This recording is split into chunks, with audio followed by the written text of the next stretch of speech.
اس کے لیے تباہیاں. یہ ہے سارا قرآن کی ساری تعلیم کا ملخص، یہ ہے، بنیاد یہ ہے کہ عمل کے مطابق نتیجہ. اور اگر انسان سے کہا جائے کہ یہ اپنے عمل میں صاحب اختیار ہے ہی نہیں، یہ اپنی مرضی اپنے ارادے سے کچھ کر ہی نہیں سکتا، یہ تو وہ گھوڑا ہے جس کی لگام جو ہے سوار کے ہاتھ میں رکھی ہوئی ہے، وہ دائیں کو موڑے وہ دائیں کو مڑ جاتا ہے، بائیں سے چاہے بائیں کو مڑ جاتا ہے. گھوڑے کا کیا اختیار ہے اس کے اندر کہ بائیں کو کیوں مڑا تھا؟ وہ کہے گا لگام کھینچنے والے سے پوچھو. یہاں لا کے رکھ دیا مسلمان کو. آج تک اسی لیے مسلسل وہ عقیدہ چلا آ رہا ہے کہ مسلسل ملوکیت آپ کے یہاں چلی آ رہی ہے، استبداد چلا آ رہا ہے، جور اور جبر چلا آ رہا ہے. اب قرآن کریم میں جہاں یہ چیزیں آئی تھیں وہاں کیا کیا جائے؟ اب وہاں اس کے مفہوم کو بدلا گیا. جہاں اس نے خود انسانوں کے لیے کہا تھا من یشاء، وہ کہا کہ نہیں، یہ مطلب یہ ہے کہ من یشاء، خدا جس کو چاہے وہ یہ کر سکتا ہے.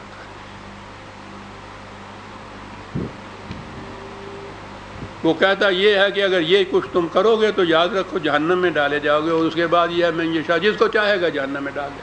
یہ کچھ کرو گے جنت میں چلے جاؤ گے. من یشاء، جس کو چاہے وہ جنت میں بھیج دے گا. یعنی وہ جس کو چاہے گا، یہ تمہارے اعمال کے اوپر کوئی بات نہیں. اسی سلسلے میں ایک اہم آیت تھی، اس سے ذرا پہلے بھی آ چکی تھی، کیونکہ قریب تر آئی تھی اس لیے میں اسی کو دہراتا ہوں.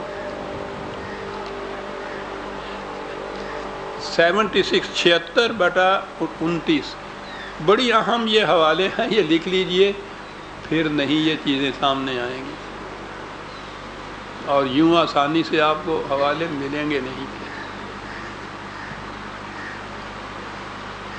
اِنَّ هَٰذِهِ تَذْكِرَةٌ، کیا انداز ہے.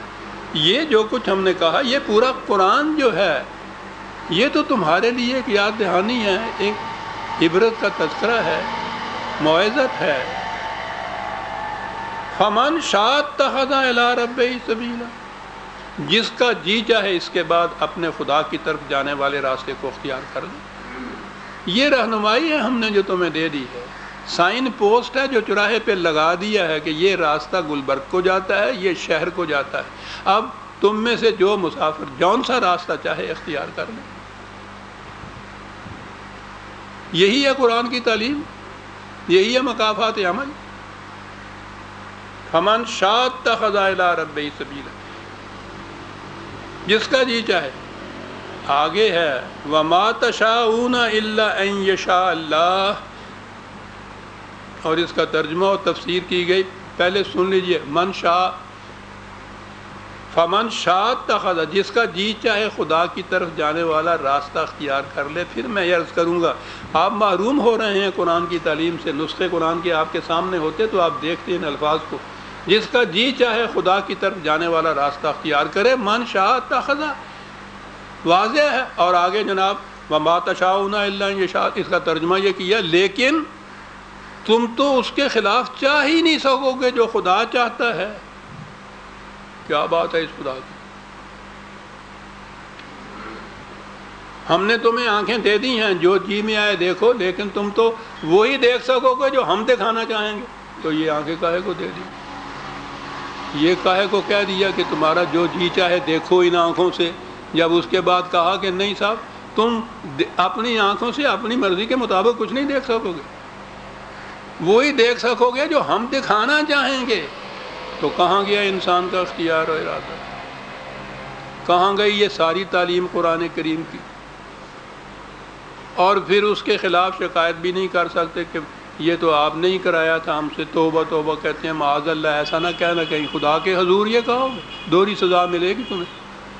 کہو بھی یہ نہیں، پٹو بھی اپنے ناکردہ گناہوں کے اوپر. کرایا تم نے، پیٹ ہم رہے ہیں، تم کہہ بھی نہیں سکتے اس سے. کیا سوچتے ہو عزیزان مان کی اس قرآن کے ساتھ کیا ہوا؟ جس کا جی چاہے خدا کی طرف جانے والا راستہ اختیار کرے، لیکن تم تو خود کچھ چاہ ہی نہیں سکتے. جو خدا چاہے تم وہی چاہ سکتے ہو. گویا انسان کے چاہنے کے اوپر بھی خدا کا جبر ہے. اعمال جو ہیں وہ تو انسان کے اپنے پہلے خیال، ارادہ، تمنا، آرزو، اس پہ پہلے وہاں سے بات اٹھتی ہے اندر سے، پھر وہ مظاہر ہوتے ہیں جو اعمال ہوتے ہیں، اس کے مطابق انسان کام کرتا ہے۔ تو جو اسی کے اوپر کنٹرول ہو کہ تم چاہ ہی نہیں سکو گے بجوز اس کے جو ہم چاہیں۔ ہم چاہیں کہ غلط راستہ اختیار کرو تو تم بھی چاہو گے غلط راستہ اختیار کر لے، تو چل پڑے۔ اور اس کے بعد کہا کہ ہم تمہیں جہنم میں بھیج دیں گے۔ کیا بات ہے ایسے خدا، بالکل ملوکیت کا خدا۔ یہ جو ہے نا ان کا تصور کہ السلطان ذل اللہ علی الارض، سلطان خدا کا سایہ ہے زمین کے اوپر، یہ سچ میں الٹی بات ہے۔ ان کے ہاں خدا سایہ ہے ان سلاطین کا جو جور و استبداد کے مالک تھے، جن کے خلاف لب کشائی نہیں آپ کر سکتے تھے، خدا اسی قسم کا بنا دیا انہوں نے جیسا یہ سلطان ان کے سامنے تھا، بادشاہوں جیسا ایک بادشاہ۔ او تھے کی پرواہ راکب، وہ تھے بے پرواہیاں، پھڑ لے اوگن ہار نور، چھڑ دے عملہ والے انو، پھڑ لے اوگن ہار نور۔ یہ خدا کس قسم کا ہے؟ ملوکیت کا خدا، شاہنشاہیت کا خدا، جس کو جی چاہے جو چیز میں آئے کر دے۔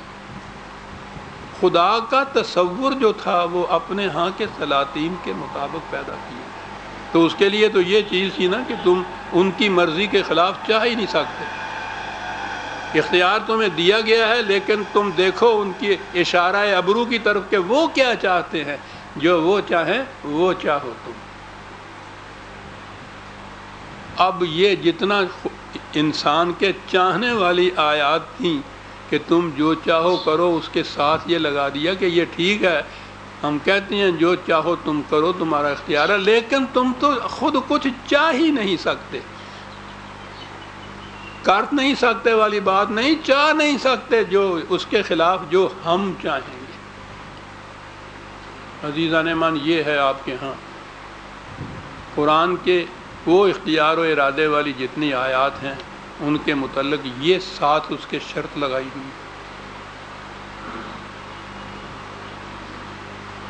یہ میں نہیں عرض کر رہا، عربی زبان کے قاعدے کی روح سے ہے، اور سنیے کہ بات کہاں سے کہاں چلی جاتی ہے، انسان وجد میں آ جاتا ہے قرآن کے انداز پہ۔ فمن شاء اتخذ، ان ھذا تذکرہ، فمن شاء اتخذ الی ربہ سبیلا، جو تم میں سے چاہے اپنے خدا کی طرف جانے والا راستہ اختیار کر لے۔ اور اس کے بعد ہے وما تشاءون الا ان شاء اللہ، بھائی تم وہی چاہو جو خدا چاہتا ہے۔ واہ واہ واہ، خدا چاہتا ہے کہ تم صحیح راستہ اختیار کرو، تم وہی چاہو جو ہم چاہتے ہیں۔ تمہارا چاہنا ہمارے چاہنے سے ہم آہنگ ہونا چاہیے۔ یہ اختیار دیا اب کہ تم وہ بھی چاہ سکتے ہو جو ہم چاہتے ہیں کہ تم کرو، تم اس کے خلاف بھی جا سکتے ہو، تو تم وہی چاہو جو ہم چاہتے ہیں۔ جب یہ بات ہو جائے گی تو تمہارا چاہنا جو ہوگا وہ خیر کی طرف تمہیں لے جائے گا، کیونکہ ہم چاہتے یہ ہیں کہ تم صراط مستقیم کی طرف جاؤ۔ پھر دیکھو الفاظ کو، اب میں نے عرض کیا ہے نا کہ قرآن کا جو انداز اور اسلوب ہے وہ وجد آفریں ہے۔ فمن شاء اتخذ الی ربہ سبیلا، جس کا جی چاہے، شاء اتخذ الی ربہ سبیلا، تم چاہو۔ اس کے بعد یہ من شاء کہا، جو تمہارا جی چاہے تم چاہو، کہا کہ پھر تم وہی کیوں نہ چاہو جو ہم چاہتے ہیں کہ تم کرو۔ اب یہی معلوم کرنا رہ گیا کہ خدا کیا چاہتا ہے کہ ہم کریں، اور یہ متعدد مقامات پہ کہ ہم تو تم سے ایمان ہی چاہتے ہیں، صحیح راستے پہ چلنا سکھاتے ہیں۔ پہلے ہی فاتحہ کے اندر ورق پہلا الٹتے ہی یہ کہا کہ اہدنا الصراط المستقیم، یہ ہے نا جو خدا چاہتا ہے، وہ دعا سکھاتا ہے ہم کو کہ صراط مستقیم پہ چلنے کے لیے، وہ یہ چاہتا ہے نا۔